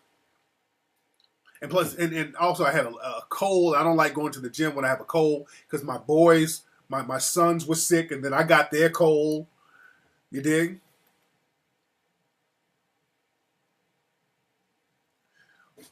2 tablespoons of flaxseed.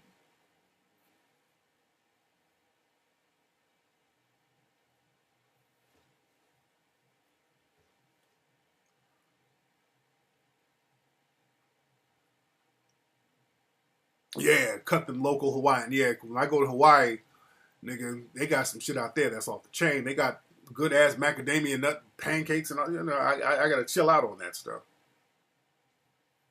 But oatmeal, yeah. Nigga said hit the weed. Let me see who we got on the phone. What's up? Who's calling? Hello. Hey, who's this? Hi, this is Kim in Indianapolis. How you doing? I'm good. Is Kim or Candy? K-I-M. Oh, okay, Kim. How are you, Kim? You called before, Kim. Haven't you, Kim? Oh, yeah. Yes, indeed. I catch you every Wednesday and Sunday. Yes, indeed. So what's going on with you, young lady?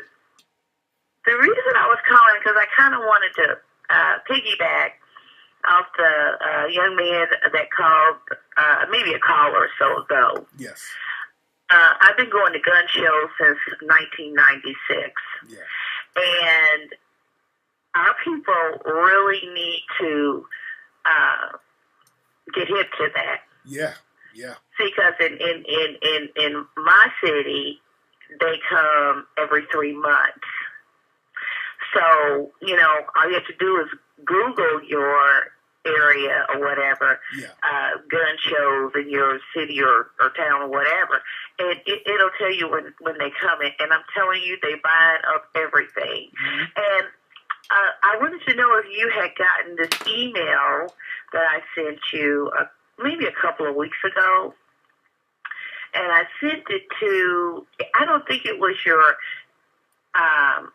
email, your Tariq Nasheed. I don't think it was that one. Okay. It was another one off of one of your websites. The best one is info@tariqelite.com. That's the best one. Because sometimes okay, well, it wasn't that, but I couldn't think of it to save my life because I was searching for for gun shows, right? Yes. In my city. And something, I don't know what I did, hit whatever. It had a link to it, so I went to it, right? And it was this guy's YouTube channel. And do you know I stumbled up on some code? What was they saying? Well, one of them was speak no facts, hear no facts. Let me see. Speak no facts, hear no facts. Oh, shoot. I forget. Wait a minute. Speak no facts, hear no facts. What was the other one? I can't remember now. But then the other one was those that know don't speak. Those that speak don't know. And I was like, wow, is this some kind of code here? Yeah. They use it. Go ahead. I'm sorry. Yeah, they're very good at using codes. They're very good at that. That other one, see no facts, hear. Oh, it was see no facts, hear no facts, speak no facts. Okay. See, hear, speak, no facts. And so I emailed it to you because I was like, is that some code or something? Yeah. You know, so, but anyway, I just wanted to say, we really need to get up on that gun show game. Yes, indeed. No, people are saying now, what do you look like? They say you sound like you smoke Newports. You do not smoke no Newports. People are talking a lot of shit. That is too funny. Y'all leave Kim alone. Leave Kim alone. Well, I'm a married mother. I'll just put it like that. There you go. Where's your husband? Where's the hubby? He's not here right now. He's at work. Oh, okay. There you go. When the husband, all right, we got. When the husband ain't work, Kim be making videos. We got one of your dating profiles. Is this you, Kim? Hold on. Look at the video. What up, y'all? This your girl, man. I'm single. I'm looking for me a real man. Want to spend some time. We want to take pictures and do videos. If you like what you hear, holla at your girl. Cause 2016, I'm about to move on with my life. I ain't got time for these BS. You know what I'm saying? Like truly, I'm about to just do me. You know what I'm saying? Yeah, I'm single. You know what I'm saying? I wish everybody Merry Christmas. You know, single. So, yeah, I'm single. Trying to do the right next year. I'm looking for me a real man. You gotta be skinny. You gotta be sexy. You gotta have a big long dick. Like for real, I like my man. I like my man skinny with a long dick, with a big dick. That's what I like my man. So if that's you from.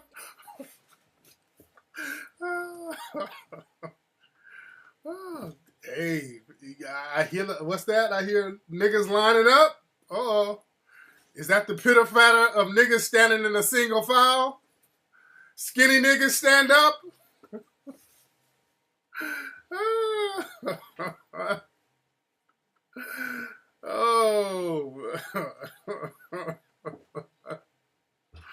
She like her dude skinny with a long dick.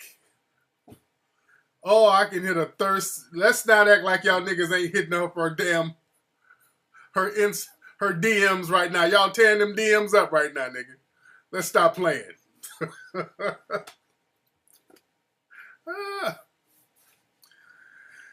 Man. Man. Let's see who else we got on the phone. What's up? Who's calling? Hey, what's going on, Tariq? Hello? Yeah, this is Mufasa. What's going on, man? What's up, Mufasa? How you doing, fam? How's Simba? Chilling. It's Mufasa and Simba. So where you calling from, Mufasa? San Diego, man. What's up out there in San Diego, man? Oh, man, not too much, man. They just out here locking brothers up, saying they all in one gang and just doing these dragnet things. Man, so they're doing it with the gang, and then they're doing it with the, now the new thing is pimping. So they'll find one brother that's sending minors. Yeah. And then they'll find like 30 people that's associated with them that ain't got nothing to do with it.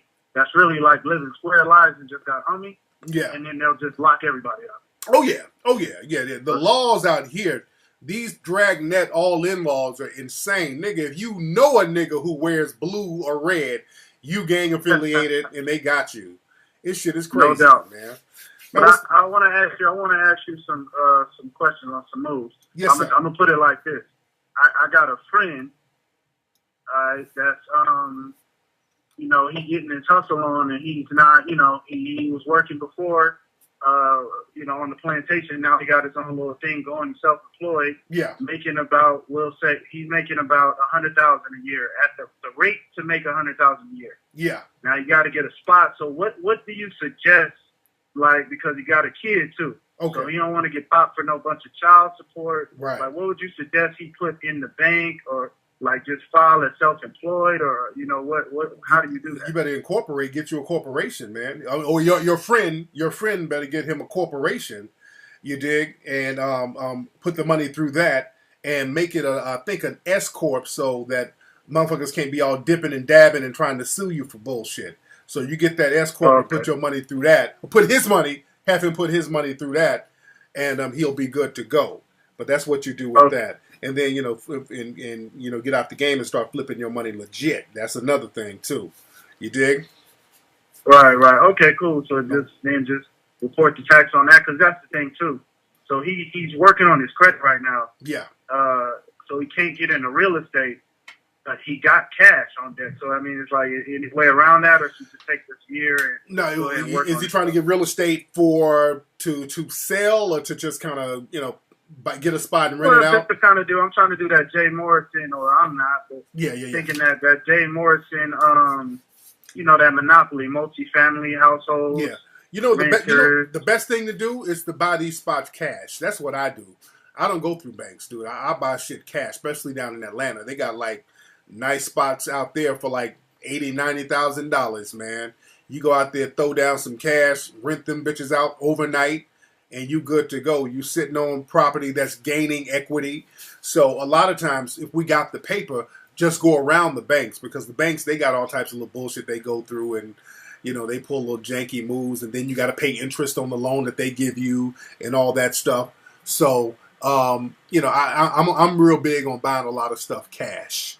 You dig? But see, out here in the San Diego, you know, they want like 600 racks. Yeah, you know what I'm saying? Yeah. Now, if you're trying to get a spot for yourself, that's a little bit different. That's why I said if you're trying to get a spot to flip and put folks in, you definitely go out of state. Now, if you're doing something for yourself, then if you stack up some shit, and also you go to check out some foreclosed spots, and also check some private sellers too, because you might be able to do some stuff with them. So there's a lot of stuff that you can do.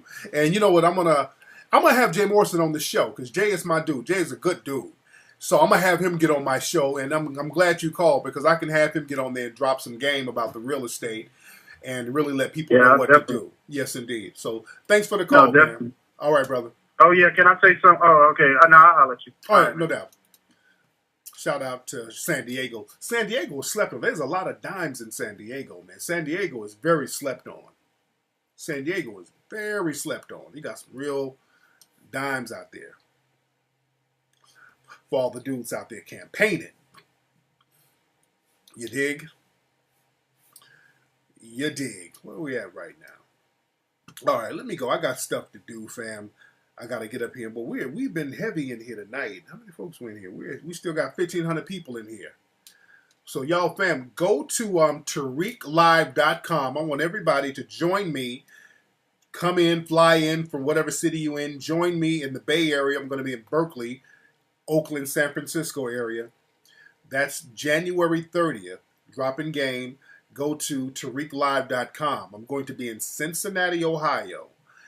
If you're in Detroit, if you're in Kentucky, all of those places around Cincinnati, if you're in Cleveland, Youngstown, come on down. I'm going to be there February 6th.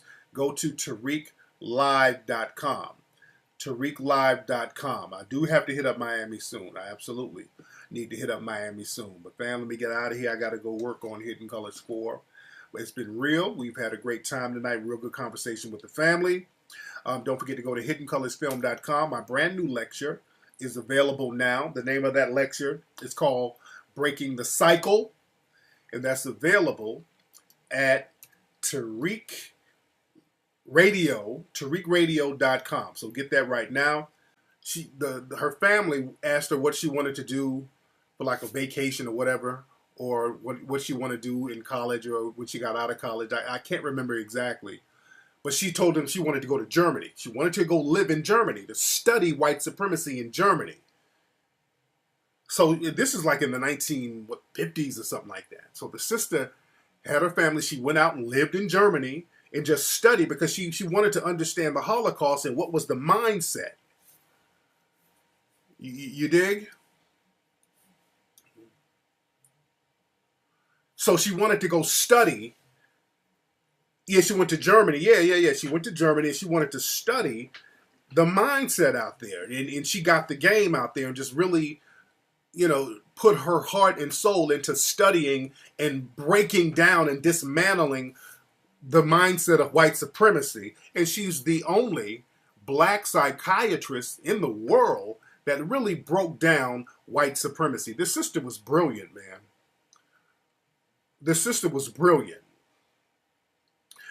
And let me. She talked about one thing in her book, The ISIS Papers, which is one of the most important books ever written, because this book breaks down white supremacy and the psychology behind it. One thing in her book, and her book is like my Bible, she talked about the importance of truth, how truth is a very powerful force. She talked about truth. Hold on. I hate when people are texting me. Yes. Okay. When I'm doing my show. She talked about how truth is an energy that will fight its way to the top no matter what. You can throw out as many lies as possible, but if you stay maintaining the truth, it will prevail. You got to start living in truth. You got to start living in truth. She broke down the psychology of the gun. She broke down the psychology of sports and how the symbols of balls and field goals and the colorism. She's been a mentor of mine. And for years, when people would ask me, because you got a lot of Johnny-come-lately ass people who will pop out and be like, oh, I loved her. But you know me, man. If people have asked me for years, who is your biggest influence? If you look at old interviews that I've done, who has influenced you the most? What inspired you? What book inspired you the most? Without a shadow of a doubt, I would always talk about Dr. Welsing. I would always big her up, and I would always name her as my biggest influence, and she was. Did Crispy? Oh, I don't really want to discuss Crispy, but did he start bigging her up? Didn't he make a video shitting on her before? And that's another thing. I'm gonna get on some of these coonettes and bedwenches and little moist niggas and all that with their little greasy comments. I get on that in a minute. I get on them in a minute. Oh, I'm gonna get on them in a minute. Y'all just wait. Y'all just wait. Yeah, but I was talking about Dr. Welsing on my podcast all the way back in 2006. And a lot of people are thanking me for introducing them to Dr. Welsing, because to a new generation, with the Hidden Colors film, a lot of people in the new generation know her through that. And that was one of the reasons why I wanted to put our sister in the documentary. And Dr. Welsing, when her book came out back in the early 90s, she would do the rounds on some of the talk shows, but they stopped her from going on these talk shows because she was hitting white supremacy in the jugular. This sister was deep. Let me block this fool. Let me block him. Let me block him real quick. I see somebody trolling. Okay. Let me block him. Probably some white supremacists. The white supremacists, they've been trolling me all night and all day. All right, we're in the house. All right, family, what's going on? We are in here.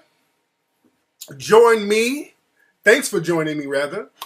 Live right here on the Tariq Elite live show. I'm your gracious host. My name is Mr. Tariq Nasheed. Glad to have everybody tuning in. How How's everybody doing? It is Sunday night, and there's a lot of stuff we need to talk about tonight. I'm recording.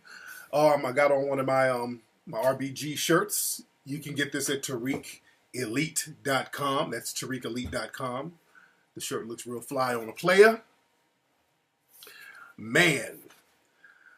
Oh, there's so much to talk about tonight, family. So much to talk about. The phone number is 818-850-5404. That is the number. The room is getting packed already. We're almost at 1,000 people already. So a lot of people know that we're going to really chop it up tonight and everything like that. Don't forget, I'm going to be in the Bay Area. That's going to be at the end of this month, January 30th. And I'm going to be in Cincinnati, February 6th. So you guys need to check me out. Come join me so I can chop up that game with you. The game is in the hot fire is going to be real hot. And that's going to be this year. So get your tickets at TariqLive.com. Get your tickets at TariqLive.com, ladies and gentlemen. All right, let me see who's in the chat room. A lot of stuff we got going on, man. A lot of stuff. First of all, as some of you, or most of you should know, Queen Mother, Dr. Frances Cress Welsing, has become an ancestor. She has passed. She passed the other day. And we are all saddened by the loss of our beloved sister and Queen Mother. Now, you people, everybody knows how I felt about Dr. Frances Cress Welsing. I loved her very, very much. And I've always bigged up Dr. Frances Cress because I've been calling out that militia, those terrorists that's out there in Oregon, that the white supremacists, they're letting them take over a building, an armed militia that's out there taking over a building, and they shoot black kids at the drop of a hat, but they're letting these grown armed militiamen just run amok and do whatever they want to do, and I'm going to get on them a little bit later. I get on them later. But yeah, Dr. Welsing has been so influential in the movie Baby Boy. If you watch the movie Baby Boy, you'll see at the very beginning, they use some quotes from Dr. Welsing. They use some quotes from her. You said, are militias legal? If you're white, yes. If you're a white militia, yes. But, yeah, I'm going to get on the Mark Lamont Hill. I'm going to get on all of them in a minute. I'm going to talk about all of them in a minute.